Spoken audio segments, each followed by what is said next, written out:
What's up everybody, welcome to Fix It With Fusco. My name is Keith. Today's video, we're going to look at this boiler and how to get the error message off. So this is coming up with the 118 error, and this is the main Eco Compact 600.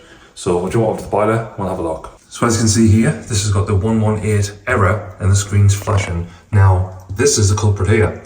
This is because there's no pressure in the boiler, so we need to put some pressure in. Under the boiler, there's these two levers. So what we need to do is this one on the left.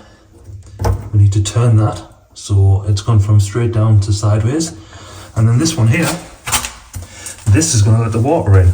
So you turn that and heat the water. As you can see there, the pressure's starting to go up and the error is gone. So again, put that about there in the middle, close that lever down, so obviously that's putting water in. Close that, put that other one back to down, and there you go.